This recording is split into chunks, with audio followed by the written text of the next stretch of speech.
Hanuman cinema ఎంత super హిట్టో మన అందరికీ తెలుసు. హనుమాన్ సినిమా చూసినప్పుడు ప్రతి ఒక్కరికి డౌట్ అయితే వస్తుంది. హనుమాన్ ఇంకా బ్రతికే ఉన్నారా, విభీషణుడు ఇంకా బ్రతికే ఉన్నారా, వీళ్ళిద్దరు భూమి మీద బ్రతుకున్నానికి కారణం ఏమిటి, వీళ్ళిద్దరే కాకుండా ఇంకా భూమి మీద ఎంతమంది బ్రతుకున్నారని చెప్పి ప్రతి ఒక్కరికి డౌట్ వస్తుంది.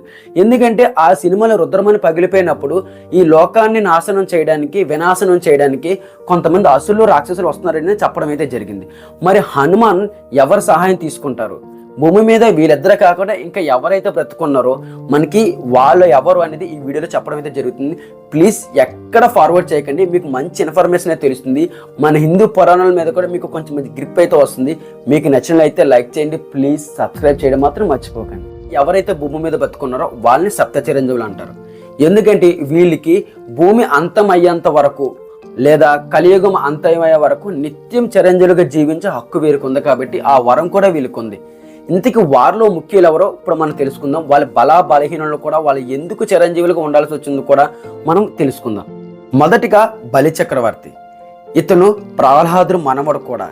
విష్ణువు వామన అవతారం ద్వారా విష్ణువు ఇతను సంహరించడానికి సిద్ధమవుతాడు. ఈ అవతారం కోసం మన అందరికీ తెలుసు. అదే వామన అవతారం 3 కోరికల ద్వారా బలిని సంహరించడానికి సిద్ధమవుతాడు. అదే 3 అడుగుల స్టోరీ. అందులో ఒక అడుగు ఆకాశం మీద, ఇంకో అడుగు భూమి మీద, ఇంకో అడుగు ఎక్కడ వెళ్ళి తెలియక బలి చక్రవర్తి నా శిరస్సు మీద వెయ్యన్నప్పుడు తన దాన గుణములో ఆ విష్ణుమూర్తిని అనుగ్రహాన్ని పాత్ర అవుతాడు. కాబట్టి అతనికి నిత్యము చిరంజీవిగా కమ్మంటూ మన వామన అవతారంలో వచ్చిన విష్ణువు అతనికి వరాన్ని ఇవ్వడం అయితే జరుగుతుంది. అందుచేత అతను నిత్యం చిరంజీవిగా బ్రతుకుతూ ఉంటాడు. రెండవ చిరంజీవిగా ఉన్నది పరశురాముడు. పరశురాముడు విష్ణు అవతారం కూడా. ఆపై అపారమైన బుద్ధశక్తికి తోడు అమృత తపస్సు ఉన్నవాడు కూడా. అందుచేత పరశురాముడు నిత్యం చిరంజీవిగా ఉండడానికి కాకుండా ఆ వరాన్ని అతను తన తండ్రి అయిన జమదగ్ని తనకి ఇవ్వడం అయితే జరుగుతుంది. అందుచేత నిత్యం భూమి మీద పరశురాముడు చిరంజీవిగా ఉండే వరం కూడా పొందుతాడు. మూడవ చిరంజీవిగా ఉన్నది హనుమాన్. హనుమాన్ కోసం మన అందరికీ తెలిసే. ఎందుకంటే హనుమాన్ కీర్తనం, స్మరణం, ధ్యాసం ఇలా రాముణ్ణి అన్ని విధాలుగా సేవించి భక్తులకి నిదర్శనంగా నిలిచాడు. అందుచేత ఆ భక్తి కారణంగానే రాముడు తనకి చిరంజీవిగా నిలవమని వరం అయితే ఇవ్వడం జరుగుతుంది. ఇదే కాకుండా సకల దేవతలు కూడా హనుమానికి చిరంజీవిగా జీవించే వరం ఇవ్వడం అయితే జరుగుతుంది. నాలుగవ చిరంజీవి ఇతను విభీషణుడు. విభీషణుడు రావణాసుడు తమ్ముడు. రావణాసుడు అధర్మం వైపు ఉన్నప్పుడు, అధర్మంగా యుద్ధం చేసినప్పుడు విభీషణుడు రాముడి వైపు వచ్చి ధర్మం వైపు నిలబడతాడు. అందుచేత ధర్మాన్ని గెలిపించడానికి, ధర్మం వైపు నిలబడడానికి రాముడు అతనికి నువ్వు నిత్యం చిరంజీవిగా ఉండు, నీ ధర్మం వైపు నిలబడడానికి నువ్వు రాబోయే తరంలో కూడా నీ అవసరం చాలా ఉంది అని చెప్పి రాములు వారు అతనికి వరం ఇవ్వడం అయితే జరుగుతుంది.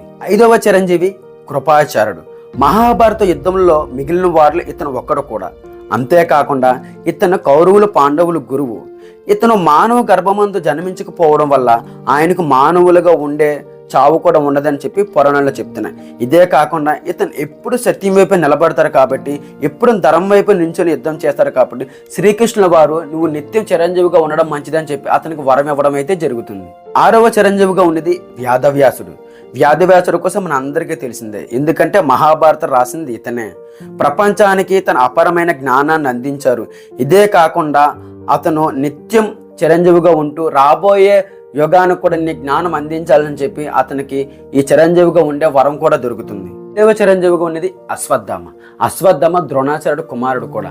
మహాభారత యుద్ధం మిగిలిన వారిలో ఇతను ఒక్కడు కూడా.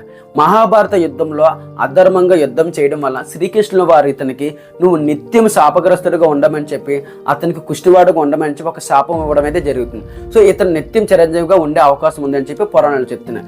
వీళ్ళందరూ సప్త చిరంజీవులు. ఇప్పుడు మనం 7 చెప్పుకున్నాం కదా, ఈ 7 సప్త చిరంజీవులు వీళ్ళు కలియుగం అంతమైనంత వరకు ఉంటారు. ఎందుకంటే కలియుగం అంతంలో మనకి కలికి పుడతారు. ఇతనే దశావతారంలో మనకి విష్ణు అవతారంలో చివరి అవతారమే మనకి కలికి అవతారం. ఈ కలికి అవతారం పుట్టినప్పుడు వీళ్ళందరూ ఒక కలికి సహాయంగా ఉండి ఎవరైతే లోక నివాసన వైపు, ఎవరైతే అధర్మం వైపు పోరాడుతున్నారో వాళ్ళందరినీ నాశనం చేయడానికి ఈ కలికి సహాయంగా ఈ సప్త చిరంజీవులు అయితే ఉండడం జరుగుతుంది.